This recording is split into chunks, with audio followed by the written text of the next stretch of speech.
இனிய நாளுக்கான 3வது ப்ரோமோ ரிலீஸ் பண்ணியிருக்காங்கங்க. விஜய் சேதுபதி வராரு.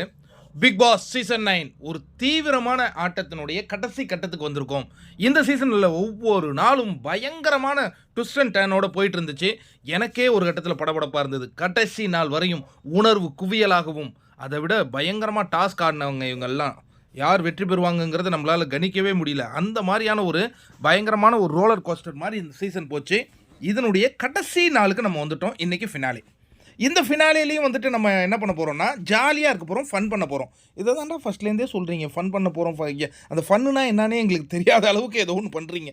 ஃபன் பண்ண போகிறோம், ஜாலியாக இருக்க போகிறோம் அப்படின்னு ஒன்று ஆடியன்ஸ் சைட்லேருந்து ஒரு கரகோஷம் வருது பாருங்கள்.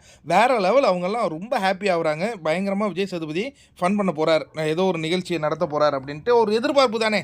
இப்போ நமக்கு இன்றைக்கி காலையிலேருந்து 4 ப்ரோமோ ரிலீஸ் பண்ணி விட்ருக்காங்க. 4 ப்ரோமோவில் வந்து பர்ஃபார்மன்ஸ் கொஞ்சம் விஜய் சேதுபதி வர்றது வந்து அந்த இறுக்கமான முகத்துடன் தான் அவர் வந்து நம்மளை சந்திச்சிட்டு இருக்காரு. நான் ஏன் இவருடைய பாடி லாங்குவேஜ் அப்போவே மாறிடுச்சு. போன வாரமே சரியில்லைன்னு நான் சொன்னேன். இந்த வாரம் ஃபினாலே வீக்கு அவருடைய பாடி லாங்குவேஜ் அவருக்கு சொல்லுதுங்க.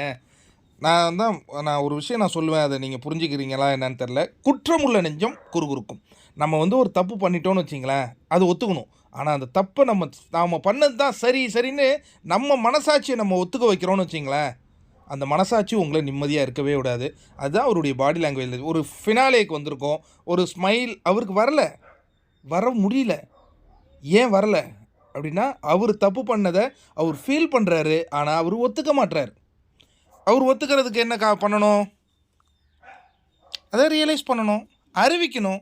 அன்றைக்கி நான் தெரியாமல் உணர்ச்சி வசப்பட்டு நான் ரெட் கார்டு கொடுத்துட்டேன். அதுக்கப்புறம் நடந்த நிகழ்ச்சியெல்லாம் பார்க்கும்பொழுது நானும் உணர்ச்சி வசத்தில் தான் எடுத்தேன் போல இருக்குது அப்படின்னு சொல்லிவிட்டு, அது சரி, அந்த ரெட் கார்டு பிரச்சனையை நம்ம சம்மந்தப்பட்டவங்களே அது வேணான்னு சொல்லியிருக்காங்க சாண்ட்ரா, அதனால் அதை நம்ம நிவர்த்தி பண்ணிவிடுவோம். இந்த மாதிரி சொல்லலாம். ஏன்னா ரெட் கார்டு கொடுக்கறதுக்கு உங்களுக்கு அதிகாரம் இருக்கும்போது அதை ரிமூவ் பண்ணுறதுக்கு உங்களுக்கு அந்த அதிகாரம் இருக்கலாம். அப்படி அதிகாரம் நீங்கள் அதை செயல்படுத்துனீங்கன்னா, இப்போ உங்கள் பாடி லாங்குவேஜில் ஒரு ஷேக்கிங் இருக்குதுல்ல, அது குறைந்து உங்களுடைய முகத்தில் உண்மையான புன்னகை பூக்கும்.